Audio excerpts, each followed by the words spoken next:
Assalamualaikum warahmatullahi wabarakatuh. Perdebatan pemilu kada tahun 2020. Salam buat rekan-rekan diskusi hukum dimanapun berada. Mudah-mudahan kebaikan rahmat dan ridho Allah Subhanahu wa Ta'ala masih selalu beserta kita semuanya. Tidak terasa pemilu kada tahun 2020 ini memang bisa dikatakan di luar kewajaran, akan tetapi kita bisa memaklumi bersama. Berkaitan dengan proses pemilu kada tahun 2020 ini bisa dilihat di channel YouTube saya sebelumnya, dari awal penundaan bahkan sampai ada perpu pemilu kada sudah saya bahas. Dan sekarang memasuki babak ataupun tahapan berikutnya. Jelas bahwa pemilu kada tahun 2020 ini akan dilaksanakan di 9 provinsi, kurang lebih 270 daerah dari 9 provinsi tersebut sisanya ada di tingkat kabupaten ataupun wali kota. Dengan kurang lebih ada 107 juta voters dan akan melibatkan banyak pemilih yang ada di daerah nanti. Pemilu kada tahun 2020 yang akan diselenggarakan 9 Desember 2020. Ini merupakan tahap keempat. Kenapa saya katakan seperti itu? Karena pemilu kada serentak yang sudah ada di Indonesia itu kan pertama tahun 2015, kemudian 2017, 18 tahun dan tahun 2020 ini. Dan nantinya memang akan secara serentak di 34 provinsi pada tahun 2027 nanti. Artinya akan serentak di 34 provinsi dari tingkat gubernur, wali kota ataupun kabupaten itu sendiri. Nah, berbicara pemilu kada tentunya konstitusi kita sudah mengatur sebenarnya pasca ada amandemen berkaitan dengan otonomi daerah dan pemerintahan daerah itu sendiri. Kita ketahui di bab 6 tentang pemerintah daerah di Undang-Undang Dasar kita, konstitusi kita, bahwa memang khususnya di pasal 18 ayat 4 memang telah mengatur bahwa konteks pemilihan kepala daerah yang ada di daerah dipilih secara demokratis. Persoalan lain ya nanti kalau persoalan demokratis ini, karena ada yang memperdebatkan demokratis ini bisa pemilihan langsung ataupun pemilihan perwakilan yang dilakukan oleh DPRD. Tetapi ini bukan jadi pembahasan tentunya.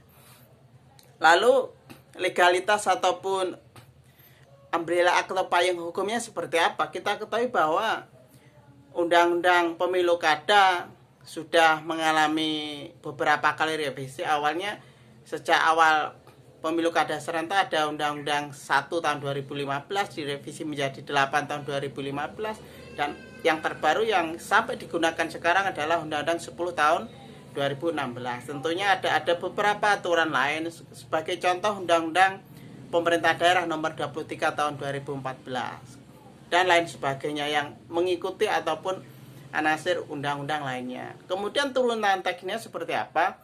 Kalau kita berbicara turunan teknis, tentunya kita berbicara peraturan dari Komisi Pemilihan Umum sebagai penyelenggara, lembaga penyelenggara pemilu itu sendiri. Nah, kita ketahui bahwa PKPU nomor 5 tahun 2020 di sana berkaitan dengan tahapan ataupun jadwal sampai nanti tanggal 9 Desember nanti seperti apa. Kemudian ada PKPU nomor 6 yang sudah direvisi dengan nomor 10 PKPU tahun 2020 berkaitan dengan hal yang lebih teknis, khususnya di sana yang menyangkut protokol kesehatan itu sendiri. Kemudian coba mari kita telusuri apa yang sudah terjadi sampai detik dan saat ini.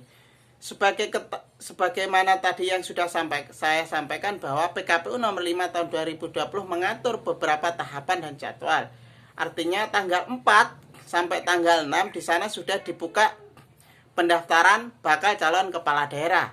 Kemudian dari sekitar 270 tersebut ternyata masih ada sekitar 28 daerah yang masih ada calon tunggal, sehingga KPU di daerah mengadakan rapat pleno, kemudian diundur sampai ada pembukaan tahap kedua, yaitu tanggal 10 sampai tanggal 12 September itu sendiri. Nah, kemudian tahapan selanjutnya seperti apa? Nanti tentunya tanggal 23 September sudah memasuki penetapan siapa-siapakah yang berhak untuk maju sebagai calon kepala daerah tersebut. Kemudian tanggal 26 September sampai 3 hari sebelum pencoblosan 9 Desember, yaitu tanggal 5 Desember, di sana ada masa kampanye. Kemudian nanti setelah proses tersebut ada perhitungan dan rekapitulasi suara, kemudian proses saling gugah dan sebagainya. Tentunya kurang lebih di atas tanggal 26 Desember nanti akan ada dinamika hukum yang akan mengiringi pemilu kada tersebut. Nah, lalu poin-poin apa yang sebenarnya dapat kita kritisi bersama? Sebagaimana kita ketahui bahwa pemilu kada tahun 2020 ini di atas ataupun berada di dalam kewajaran melalui Perpu tentang pemilu kada. Kemudian teknisnya adalah melalui PKPU nomor 6 yang sudah direvisi nomor 10 tahun 2020.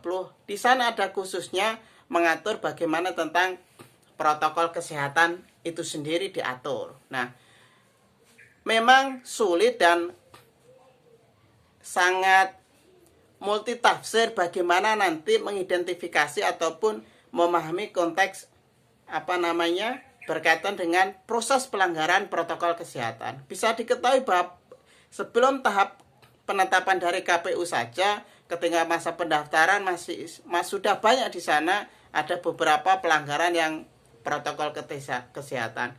Artinya kan berkerumun, kemudian bakal calon kepala daerah dengan tim suksesnya, parapannya kan di sana ada aturan khusus agar terjadi tetap berada di dalam koridor protokol kesehatan itu sendiri, mengingat kita masih masa-masa pandemi virus corona. Nah, memang sulit untuk menjerat protokol kesehatan ini secara konsep pidana. Ada juga sebenarnya kalau kita merujuk sebagai contoh tentang Undang-Undang Nomor 4 tahun 84 bagaimana tentang wabah penyakit menular, kemudian Undang-Undang 6 tahun 2018 tentang kekarantinaan kesehatan, ataupun dengan KUHP itu sendiri untuk menjerat secara pidana. Akan tetapi saya katakan sulit untuk bagaimana kita mencermati konteks anasir unsur hukum yang akan ada nanti yang akan diberlakukan. Nah, ini menjadi PR khususnya Bawaslu untuk mengawasi penegak hukum, untuk menegakkan, dan tentunya KPU sebagai penyelenggara teknis itu sendiri. Nah, sebenarnya kita ketahui banyak sekali dinamika yang ada sebelum tanggal 23 September berkaitan dengan proses pencalonan kepala daerah ini sendiri. Sebut saja bahwa banyak sekali di sana ada tarik ulur dukungan parpol. Kemudian di sana juga ada beberapa yang sudah melakukan sewor baik secara psikologis, kemudian bisa menyerang beberapa paslon. Dan kemudian kemarin yang memang sempat menjadi perhatian publik adalah ketika di salah satu daerah di Sumatera, itu Sumatera Barat, ketika Ketua DPR melontarkan beberapa pernyataan yang menggugah ataupun mengusik masyarakat Sumbar berkaitan dengan ideologi negara kita tentang Pancasila. Ada banyak sekali sebenarnya anasir yang sudah menyelimuti proses pemilu kada itu sendiri. Tentunya proses pemilu kada ini idealnya kita harus tetap menjaga kondisivitas, tentunya tidak ada berbau sara ataupun diskriminasi yang ada di sana. Nah, kemudian selain ada beberapa proses pemilu kada yang mengiringi tersebut, tentunya nanti akan ada gugatan-gugatan setelah ataupun pada waktu sekarang pun juga bisa. Saya katakan gugatannya seperti apa? Bisa gugatan di PT UN berkaitan nanti dengan subjektum litis ataupun objektum litisnya, kemudian di pengadilan negeri, kemudian sampai bahkan nanti di Mahkamah Konstitusi, dan juga nanti secara administratif juga di DKPP. Berkaitan dengan proses pelanggaran seperti apa? berkaitan dengan pelanggaran bisa dengan berkaitan dengan adanya proses pemilihan, ada hoax, ada black campaign, money politik. Kemudian ada juga nanti ketika ada proses penetapan KPU versus parpol, kemudian KPU versus bakal calon kepala daerah, ataupun nanti ketika KPU berhadapan dengan calon kepala daerah itu. Dan untuk ini berkaitan dengan ini nanti saya skip dulu karena akan saya lanjutkan khususnya nanti di webinar nasional di akhir pekan ini. Nanti lihat saja dan kita ikuti. Nah, kemudian kalau kita berbicara bagaimana apa yang harus kita lakukan tentunya, ataupun hal solutif apa yang harus kita kawal bersama, tentunya ini kan saya katakan masa-masa pandemi, tentunya antara parpol, bakal calon kepala daerah, tim sukses harus saling bekerja sama untuk mengawal proses pemilu kada ini dapat berjalan dengan lancar, sehingga demokrasi lokal pun tetap berjalan dengan baik dan transparan di sana. Kemudian khususnya nanti ketika sudah memasuki babak 26 September sampai 5 Desember nanti kan ada masa kampanye di sana. Artinya ada beberapa calon petahana yang mengajukan cuti. Nah, kalau kita berbicara proses cuti petahana ini kan memang dibolehkan secara hukum, akan tetapi potensi penyalahgunaan kekuasaan, penyalahgunaan fasilitas negara ini akan tetap ada, dan ini harus diawasi bersama nanti. Karena konsep calon petahana yang maju lagi ini kan akan wewenang khususnya dari Kemendagri. Ketika nanti mendapat usulan katakanlah bupati atau wali kota, nanti di proses di daerah tersebut ada proses siapa yang akan dijadikan pejabat sementara atau pelaksana tugas, diajukan ke Kemendagri, kemudian ditetapkan oleh Kemendagri untuk mengisi pos sementara sampai masa kampanye berakhir. Nah, ada beberapa hal tentunya yang harus kita kritisi berkaitan dengan proses berjalannya pemilu kada itu sendiri.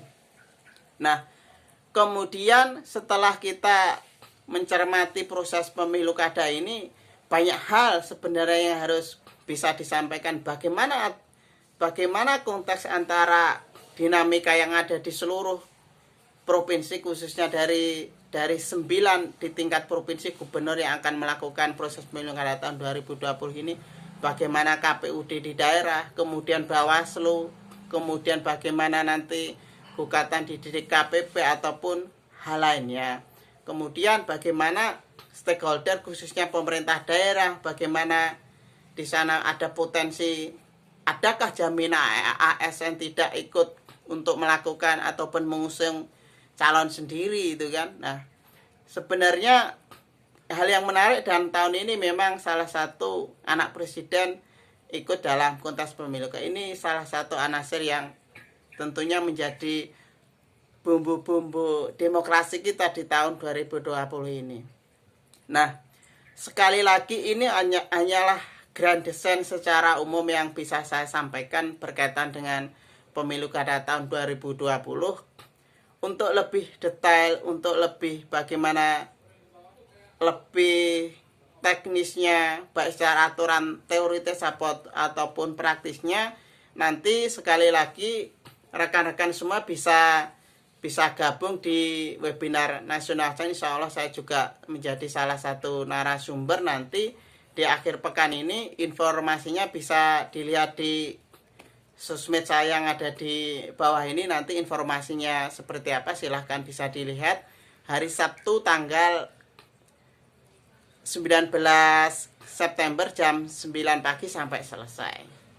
Pasti nanti insya Allah akan banyak dialektika ataupun diskusi yang kita bisa bahas di sana. Sekali lagi saya tunggu nanti rekan-rekan untuk ikut partisipasinya. Sementara seperti ini yang bisa saya sampaikan sebagai awalan saja, dan tentunya kita memang ikut mengawal proses pemilu kada ini sendiri. Beda jangan ngampekan, beda jangan baperan. Berbeda karena kita saudara, berbeda karena kita Indonesia.